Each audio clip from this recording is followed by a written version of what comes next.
praegu olen tegemas oma elu kõige esimest videoblogi. Teen seda sellel lihtsal põhjusel, et ma lihtsalt ei jaksa kirjutada. Tegelikult ma võtsin päris kaua hoogu juba, et teile üleüldse oma 2015. aasta kokkuvõtte kirjutada. Ma plaanisin seda sellist hästi pikka, pilte täis, iga kuu kohta säravamad hetked. Kuid siis pilte otsides ma mõtlesin, et tegelikult on mul need kõik asjad blogis olemas. Et kes tõesti tahab, siis visake pilk kindlasti peale mu vanematele postitustele. Mul ei ole tegelikult seal neid nii palju, kuu jooksul võib-olla 5 tükki maksimum. Mõnel kuul rohkem, sest olid ka toidupäevikud. Et jah, ma olen selline nädalas kord blogija. Aga tegelikult tahtsin ma praegu rääkida teile hoopis oma uue aasta lubadustest. Tada! Ja lubadused on sellised asjad, mida kõik meist annavad, kuid tavaliselt naerdakse nende üle ja öeldakse, et jaa, esimesed 2 päeva võite öelda, et teil on lubadused, aga minu jaoks on uue aasta lubaduste nimekiri päris tähtis asi. Teen seda tegelikult peaaegu igal aastal. Ja mõni aasta oli ka selline, kus ma tõesti ei täitnud oma lubadusi. Ja mul on olnud ka selliseid perioode, kus mõtlesin, et nüüd hakkan tervislikuks. Mäletan, see oli põhikoolis. Ja siis ma kirjutasin endale pika nimekirja, mida ma enam teha ei tohiks. Ja aga ma suutsin vist jälgida seda 1 päeva. Igatahes, uue aasta nimekirjaga on natuke teistmoodi. Et tegelikult ma ei nimetakski seda uue aasta lubadusteks, vaid pigem eesmärkideks, mida ma tahaksin saavutada aastal 2016. Ka 2015. aastal oli mul pikk nimekiri. Kahjuks on see mul Tallinnas, nii et ma ei saa seda ette võtta ja öelda, mis tegemata jäi, kuid ma tean, et mul said sealt peaaegu kõik asjad tehtud, välja arvatud see, et kõhutants ei proovimata. See oli mul seal nimekirja lõpus. Nimekirja tegelikult ma üldse ei tee prioriteedi järgi või ei pane neid kirja prioriteetselt. Lihtsalt ma kirjutan neid asju, mis tulevad mulle pähe. Ja paljud punktid on ka siin tegelikult sellised väiksed punktid, mida võiks 1 punktiks panna. Ja sellel aastal tegin ma endale sellise nimekirja eesmärkidest aastal 2016.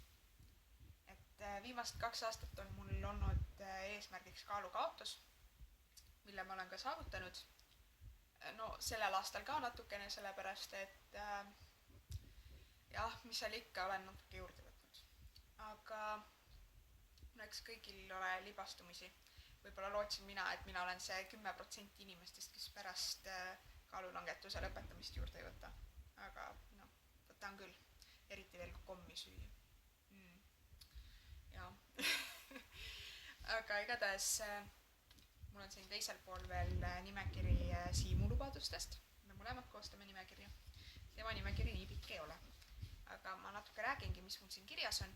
Tegelikult ma oleks võinud ka sellest kirjutada, aga ma tahtsin iga punkti juures natuke lahti seletada, mida ma selle all olen mõelnud. Nii, esimeseks punktiks, mis on reaalne prioriteet, on lõpetada gümnaasium. Ehk mul on siia kirjutatud, et lõpetada edukalt kaag. Jah, ei tahaks päris halvasti lõpetada, aga peaasi, et ta lõpetatud saab. Sest kool on hetkel kõige tähtsam. Ja muidugi siia käivad ka juurde punktid, et käia rohkem koolis ja planeerida oma aega ja asju paremini. Aja ja asjade planeerimisega ei ole mitte ainult kool seotud, vaid ka kogu mu ülejäänud elu. Ehk siis trenn, ka see, et ma teen FitLapi retsepte. Olen jälle inimene, kes jätab asju viimasele minutile. Et näha on ka see, et retseptid tulevad kuu lõpus. Lihtsalt praegu isegi ei olnud asi selles, et ma ei oleks viitsinud, vaid reaalselt ei olnud aega. Aga sain tehtud. Ja aja planeerimisega on ka see, et tegelikult on kõik tehtav ja ma saan sellest või ma olen seda ise ka kogenud, et kui ma aega väga hästi planeerida, lihtsalt jõuab meeletult palju. Aga aasta lõpus oli mul küll selline tunne, et 24 tundi puudu. Jah, siia juurde läheb ka üks lubadus, mis mul siin nimekirjas on, et mitte jätta asju viimasele minutile. Viimase minuti inimene ma olen. Nii koolitöös kui ka kõiges. Mul reaalselt ei tule enne motivatsiooni. Aga ma olen selline, et ma isegi suudan viimasel minutil kõik asjad väga hästi ära teha. Üks punktidest on kirjutada rohkem blogi. Vahepeal on selline tunne, et reaalselt ei jõua. Ma mõtlesin, et ma homme kirjutan ja järgmine päev tuleb kätte ja ma ei kirjuta. Ja siis koguneb nii palju asju. No, ja mis juhtubki praegu, et ma pean lihtsalt pool blogi videona tegema, sest ma lihtsalt ei jõua kirjutada, sest tegelikult on nii palju asju, millest rääkida. Kusjuures videoblogi juures ongi see hea, et ma saan rääkida pikemalt, sest kirjutades tavaliselt teen ma väga kokkuvõtvalt ja tegelikult pooled mõtted jäävad avaldamata.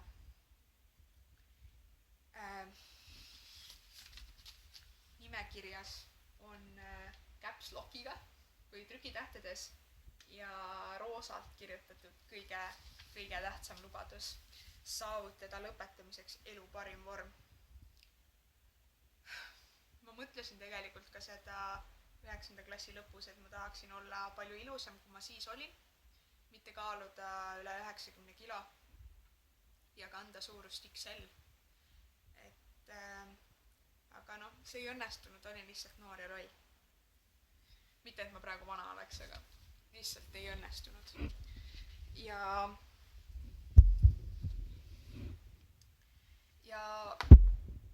muidugi parima vormi juurde käivad siin lubadused, et saada korda toitumine ja trenn, sest toitumine on mul reaalselt praegu paigast ära. Lihtsalt ma ütlesin Siimule ka ja üleüldse, et ma olen ka reaalselt inimene, ma ei jõua vastu panna sellele kommile, et ma tean, et selle magusa sõltuvuse kui sellise vastu ei aita mitte midagi muud kui lihtsalt ei ütlemine. Täiesti kardinaalselt tulebki lihtsalt ei öeldes, seal ei ole mingi kroom ja selline asi, see ei aita, sulle tuleb lihtsalt öelda ei. Aga hetkel ma seda ei suuda. Nii. Ja trenniga seoses on mul siia nimekirja pandud, et joosta aastaga vähemalt 1000 kilomeetrit ja teha läbi Võrumaa pikamaa jooksusari. See on siis selline huvitav etappus, mis koosneb pea 10 jooksust erinevates Võrumaa kohtades. Nii maastikul, asfaldil, igal pool. Hästi vinge. Et eelmine aasta ma kahjuks ei jõudnud neid kõiki läbi käia, et paaril ma siiski olin. Üks suur unistus, mille ma loodan sellel aastal täita, on septembris joosta maraton. Ma hakkan selleks väga treenima, et need, kes ootasid, et ma lähen lavale, sellel aastal seda ei saa. Sest ühes blogipostituses ma rääkisin natuke bikiini fitnessist ja kohe tuli mulle hunnik kirju, et issand, kas sa umbes tahadki sellega tegeleda ja kas sa nüüd tahadki see olla. Ei, ma ei öelnud seda, et ma nüüd lähen kohe, vaid ma lihtsalt ütlesin, et selline oleks ka minu üks unistustest. Sellel aastal tuleb ka ette võtta nii-öelda karjäärile või elule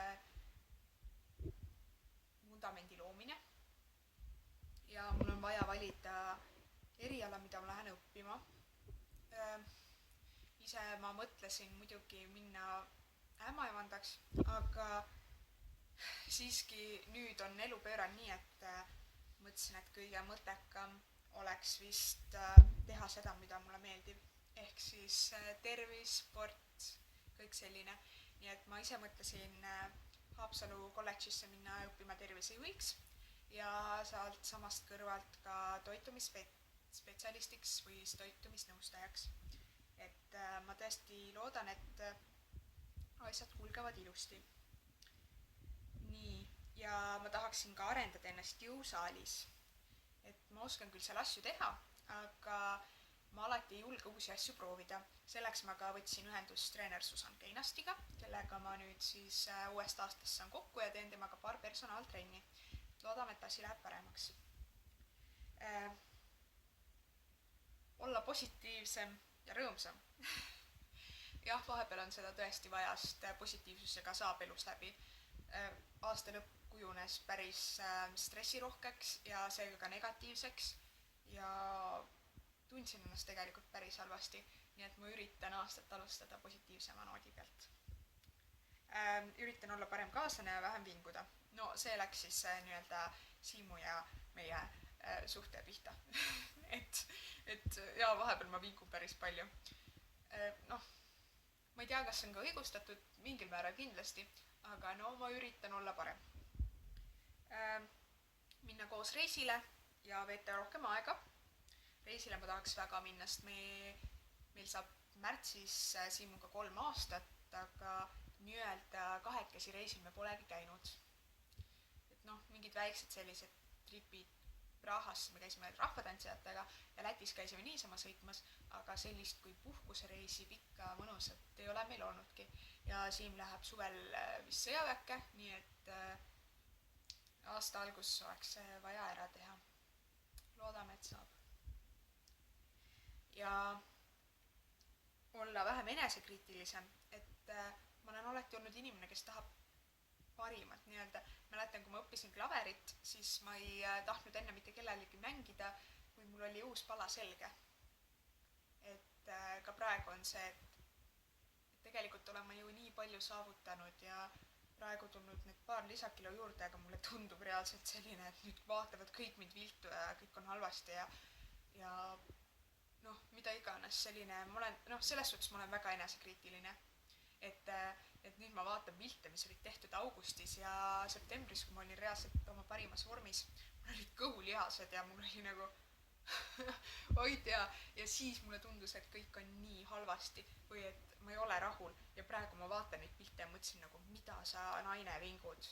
Miks oli vaja, miks sa ei olnud rahul. Et jah, sa saad alles asjadest aru siis ja oskad neid hinnata, kui need sul käest on läinud.